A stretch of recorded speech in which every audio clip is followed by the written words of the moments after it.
Welcome back, warriors and supporters. Welcome to our third episode of CWF Presents CRPS RSD is real. This week is going to be a little bit different. As many of you know, the weather has not been so kind to those on the West Coast. And we all know how unpredictable CRPS can be. And something like the weather can significantly impact a warrior. So due to that unpredictability that comes with this disease and the unpredictability of the weather that has been out of pocket, Danielle was not able to host this episode. However, our amazing events assistant, Jen, graciously volunteered to make her debut as a podcast host this week and step in for Danielle. Jen is going to speak with our resource, Quinn, who is a life coach. We're going to get to hear Quinn's life story and what motivated him to become a life coach, how he learned about CRPS and became a resource for the foundation. And we're also going to answer that big question. What exactly is a life coach? What do they do? What makes them different from a therapist? So without any further ado, let's dive into episode 3.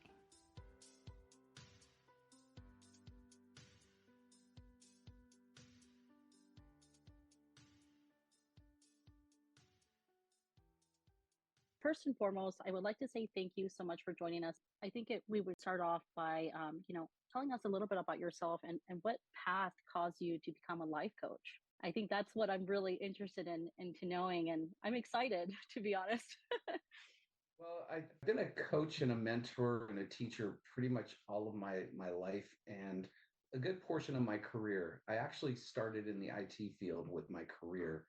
And part of that was teaching end user applications. And then it went on to teaching Microsoft networking classes and things along those lines. And 10 years of teaching, I enjoyed that just thoroughly, being able to help people grow, learn, see that light go off above their head as they came up with a new idea. And as I evolved in my career, I went into becoming a manager and a mentor and helping those young people working for me actually grow in their careers and things along those lines. And I enjoyed that. Being in the service of other people has always been a part of who I am. Life happened along the lines, and I have a son who has special needs.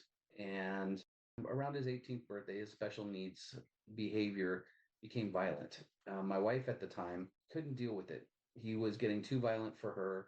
His violent episodes were outbursts that happened to the bus driver, to a teacher, to a random stranger, and things along those lines. And so she says, we can't do this. I can't do this. I need you to stay home and help me take care of him because I can't do this on my own anymore. I basically semi-retired from IT, and I said, well, okay, I'm home. I'm taking care of my son.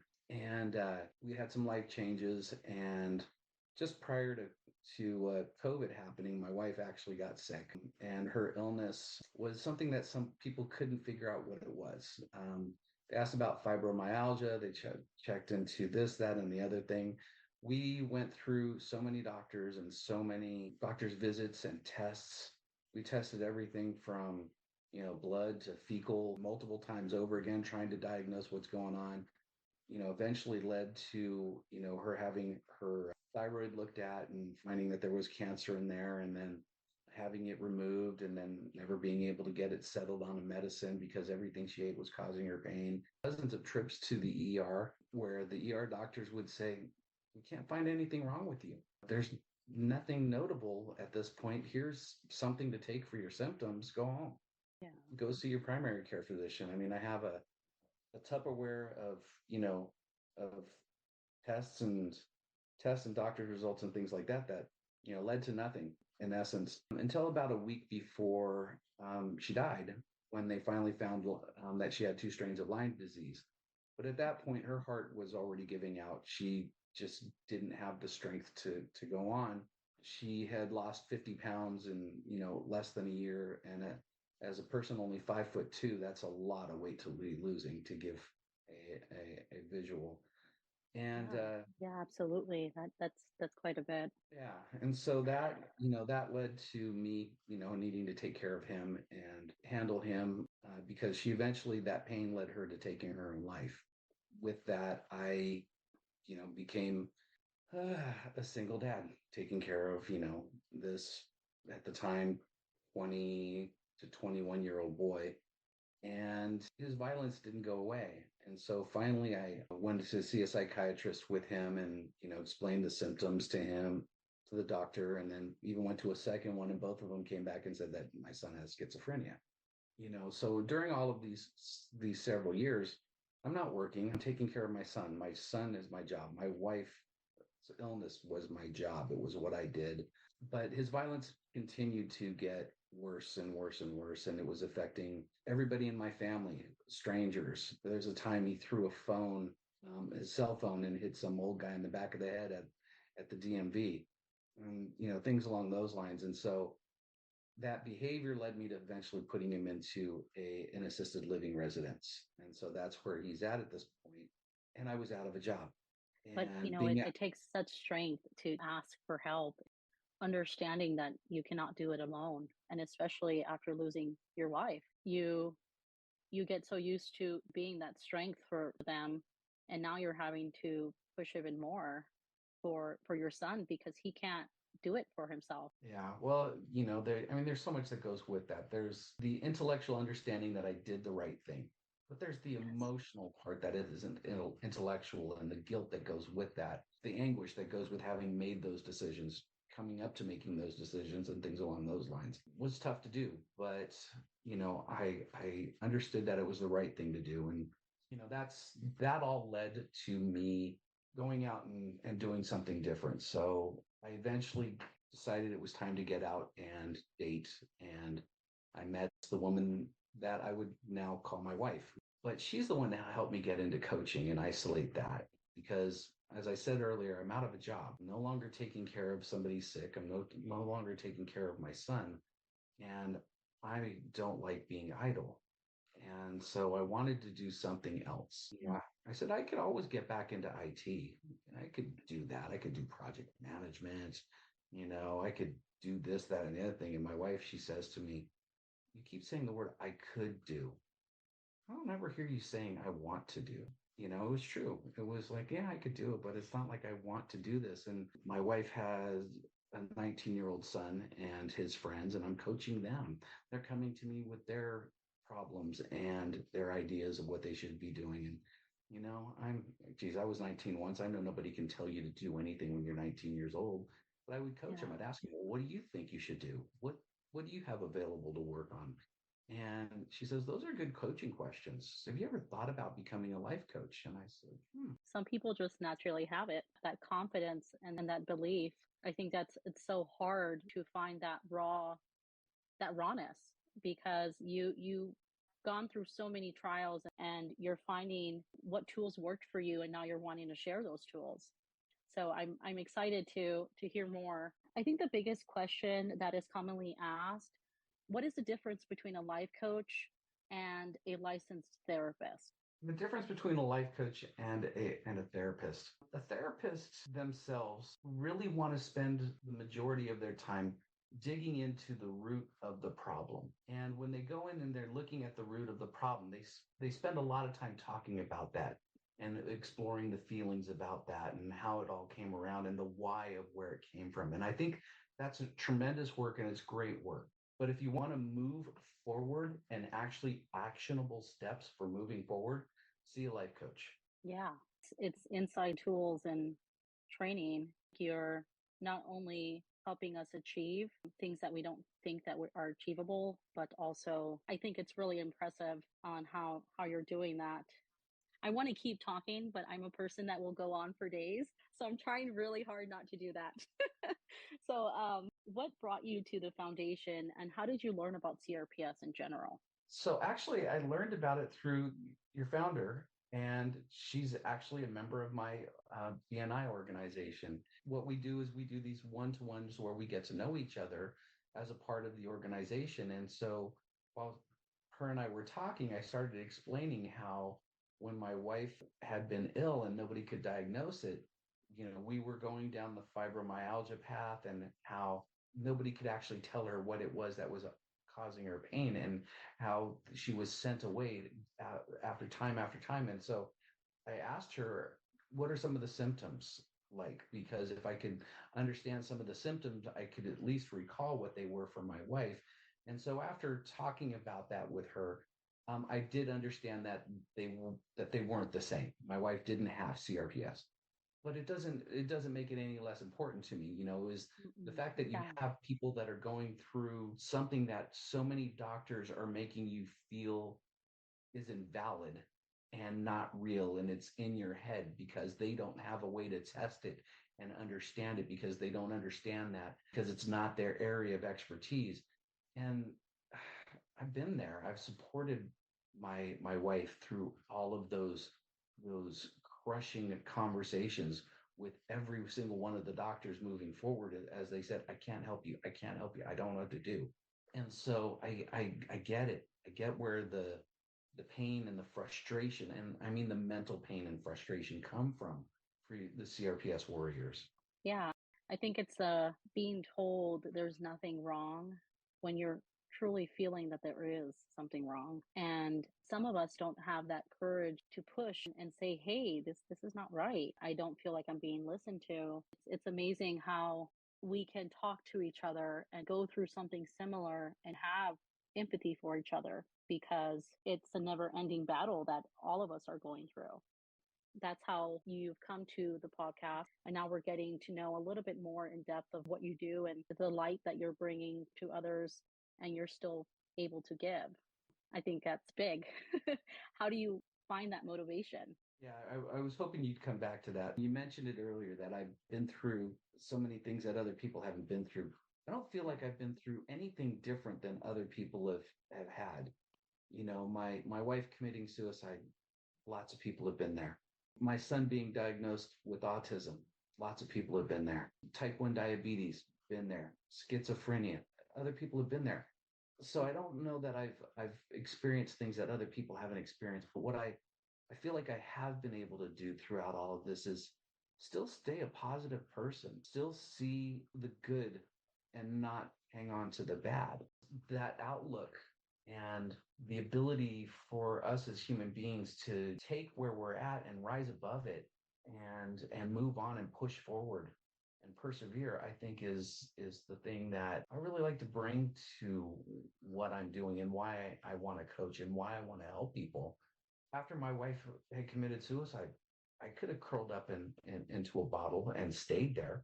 Yes, I curled up into a bottle for a while, and I was scared. And the one thing that I knew that I wanted to do when I entered into this relationship with my now wife was, I didn't want to go back to exactly who I was in my marriage. And it was allowing me to reset myself back to who I was when I was much younger. When you're younger, you're full of life, you're full of ideas, you're full of the possibilities. And so I allowed myself to go back to that.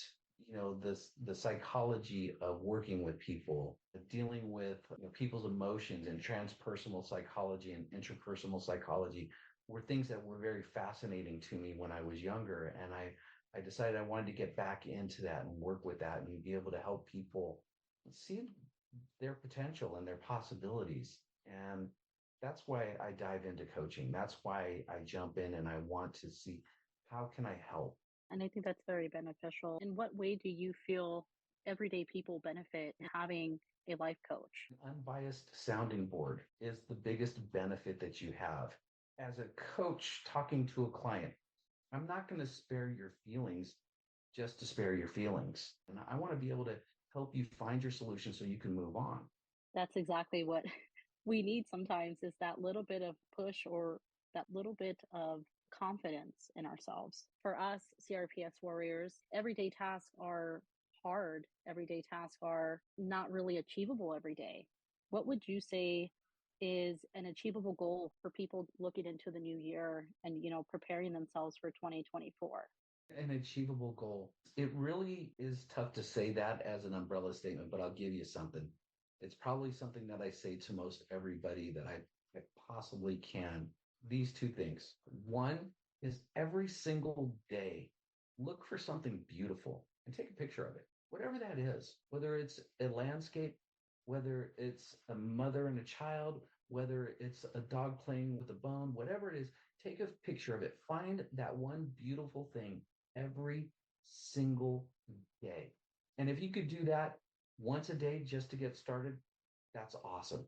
If you could do that 5 and 10 times a day, that's amazing. And if you can share it with somebody else and get them to play the game with you, wow, that is just freaking awesome as far as being able to do that. By being able to retrain your brain to see the positive things and the beautiful things, it'll allow you to spend less time in the dark areas of your brain. And you're retraining yourself, and that's an achievable goal. Start with just one beautiful thing and one beautiful picture. That sounds great. I think it's definitely doable. And if I could do that for anybody to help them get going, that's part of the mission of being on this planet for me. So you decided you wanted to own a home. I think that's a great start. You have an idea. For you, what does owning a home look like for you? Let's coach right now. Okay. I think owning a home for me would be stability, knowing that I have a home to go home to. Okay. Stability and a home to go home to. All right. Describe this home that you want to have. What does this look like to you? What works for your family? I would say somewhere that's close to a school. Each child would have a room. I have two wonderful boys. I have two dogs. So having a yard. Basically, I think my biggest thing would having it in a safe area and being cost effective. So you mentioned a lot of things here, and that's fantastic that you have these things and idea in mind. In the list of things that you want out of a house, have you created a list of needs versus wants? No, I don't think I actually have. I think the most needed is an affordable monthly bill and making sure that it's comfortable enough for a family of four to live in. I think that's the most realistic. Well, this is great. Well, earlier in our conversation, you mentioned that you want stability in the place that you're living, and you want safety, and you want to be able to have a place where your family can be comfortable. And owning a home, that is a method of doing that. Are there other methods that you could think of for creating a stable environment for your family? Yeah, I think structure, just making sure you're maintaining a routine and structure, making sure our health is well. To me, that's the amazing stability of building a family. And I think that you sound like you have that already. One of the things that if you don't mind me sharing with you, that I learned very early in life, kids, especially preteens, they don't know anything about what your house is too big or too small, or not this, not that enough, or what have you, more so than you do. What they feel is the love of the parents and the stability that you bring in the house, the emotion that you have. I believe, I don't know, but I believe you heard the phrase, home is where the heart is. And in that phrase, most people don't recognize it's your heart that makes it a home, not a mortgage. I think we tend to forget that. I think you're making me view things a little different by this conversation. You're feeling exactly what a coach is supposed to be doing. What you're feeling right now is when a coach is doing what he's supposed to do and seeing things in a slightly different light. CRPS can be very debilitating, and it could be a little stressful, or we might feel like I myself might feel that I cannot achieve things at this time because I'm not 100%. Warriors, this totally applies. Please never share it with your children. When you wake up in the morning and you feel like you're only 50%, but you still gave it everything that you had, didn't you really give 100%? Yeah, absolutely, because you gave what you could. What happens is we set expectations for ourselves of what 100% is supposed to be, and we're supposed to meet that rigid number of 100% every single day. And when you're hit with something like CRPS and you don't know what the day is going to hold, you still have this expectation of who you used to be and that you should be there every single time. Like this morning, I'm waking up and I'm only at 50%, not at 100% of who I imagined I used to be. And so being able to give yourself the grace to understand that, well, whatever today is, I'm going to give it what I've got. And if I can meet the expectations of my day to day and what I plan for today, then that's great. But hanging on and mourning the relationship and the expectation of who you were versus who you are today, is one of, I think, the biggest problems that people with illnesses run into. And so we constantly are mourning our expectations of ourselves. And if we can learn to adjust our expectations on a day-to-day basis of who we are and what we're capable of doing, then we can become more flexible and achieve better things and keep a more positive outlook. Because anytime that we set a goal up at 100% and we only get 90%, we have to go, it was good enough, or dang, I sucked, I didn't do well at all. And then you have this hit to your ego. But if you just say, I'm going to come and do my best today, that's an easy goal to achieve. I'm just going to do my best today. And if you did that, when you go to bed, you go, I'm good. I got my 100%. I did my best today. What tools do you think that we should build to be able to tell ourselves, hey, it's okay not to do that today? Or, hey, it's okay that I'm needing to give myself that 40% and not hitting that 100%, even though I really want to hit that 100%. Because that's what it is. It's we're really wanting to, but our body is telling us is completely different than what our mind wants to do. What would be a tool that we can take today and try to use it on a normal day for limitations? Tool to use. Okay. Sorry, no, that might be a hard one. But I think like this is very beneficial because it's going to help me too. Every other day for CRPS warriors, we really don't know what day it's going to bring. This is difficult, but I think I have it at this point. Is Okay. that you hear this one word being used so often, and the word itself, you hear that the lawyer has a private practice. The doctor is practicing medicine. I'm going to practice my sports. I'm going to practice. The word practice means is that there's always room for improvement. And we live life every single day as if we have a final exam that we have to get to 100% on. But if you can adopt the mindset that every single moment that you are alive, you are practicing being alive. You are practicing living. You are practicing doing your best. And if you continue to practice doing your best, you eventually get better at that. You practice and practice and practice and practice. Just showing up and not practicing, yeah, you get a participation trophy. When you practice to do your best, you do better. You grow more. People around you learn from you. They're inspired by you and these things. But you take the whole mindset of everything that you do as life is a practice. And so if you can put your mindset as a tool, then I'm going to practice having my best life today. If you don't succeed, it's okay because it was just a practice. Yeah, that's really great. I really like that. Thank you for that. I think I definitely needed to hear that myself. I think that's the hardest thing is knowing that it's okay to have that limitation and it's okay to achieve even the smaller goals throughout the day. Now, I know that you help with, personal development. What personal development would you say you touch on? Personal development can be just about anything that you're dealing with. The nice thing about being, a 50-plus-year-old guy, I've lived a lot. I have made a ton of mistakes. The one thing that I like to think is that every mistake and every left turn that I've ever made and every wrong turn that I've ever made has gotten me to be the person that I still like who I see when I'm looking in the mirror. Am I perfect? No. Do I have flaws? Way, way many. But I'm always trying to be a good human being and I'm always trying to help people out.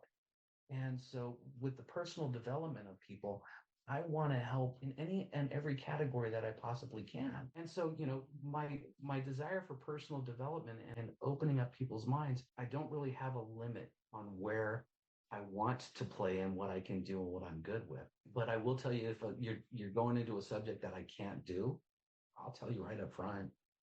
If it's Yeah, outside my yeah. skill set, I'll let you know. I'm not the right person for you. Somebody else is. Great. I think that's the most important thing is what that gray area of that limit is. A life coach is not a business coach. A life coach is not your best friend because your best friend is going to tell you, hey, it's okay. You don't have to do that. You're right. As a life coach, I'm not your friend. Yes, I'm a professional, but personal life coach means that I'm here for your individual personal development in whatever areas are currently difficult for you. And my job is to ask you questions that raise your awareness, uncover things that have been buried, that are tools that you've had forgotten about, or maybe make you think about or create even new ideas, whatever that might be, and hopefully give you a perspective that allows you to be creative and move forward in whatever it is that you're currently working on until that next hard thing comes along. And then I'm there again. With your professional development, I know that there's many different ways that you can go about it. I guess give me a little bit of an insight, coach me on this incident. I'm an animal control officer, and my whole life I've only wanted to be an animal control officer. I'm going from animal control into a finance position. People there are at 100%. I'm going in, say, maybe 50 to 60% on a good day.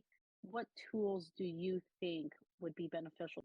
One thing that I'll point out that you said was you're going in there 60%. Your 60%, as far as they know, that is your 100%.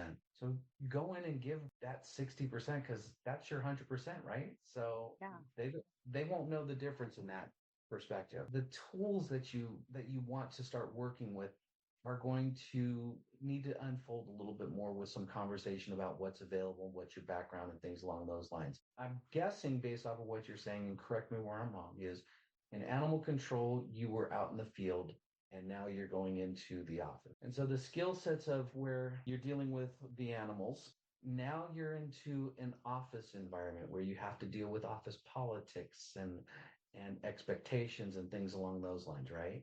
Yes. As you're looking at this, you're going to have to start coming at things with a very open mind. They've moved you there because they understand your value as an employee. Learning about the new environment and unlearning your old environment are the two things that you work on as you're moving forward with this. It's great to hear different tools that I didn't even think of myself, or a different spotlight that you're giving a situation that I'm currently going through and others like me go through, because we're having to adapt. We're having to change our careers that we worked so hard for because we can't go back to them anymore. Thank you for that insight.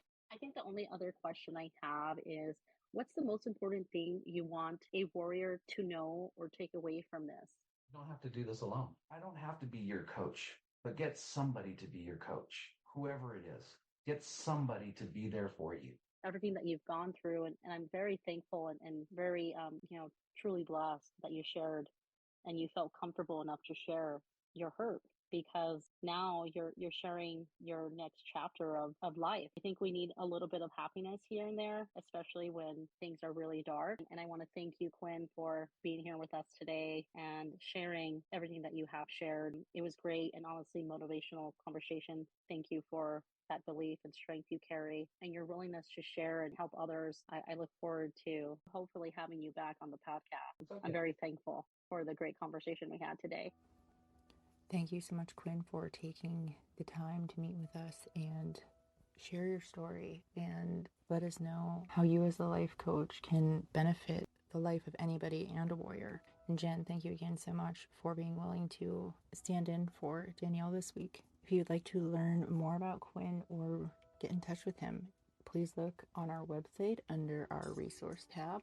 For all the warriors out there, I wanted to remind everybody that we are having a Conqueror Challenge in which you can join our CEO and founder, Deb, on a virtual trip across the legendary Route 66. Every step you take counts. We can celebrate the small victories together. Once you complete the challenge, you get an amazing medal to remind you that no matter what is going on, you can make a difference. You can do things. You're important. You can apply for that by visiting our website under the events tab. All applications must be in by the 18th.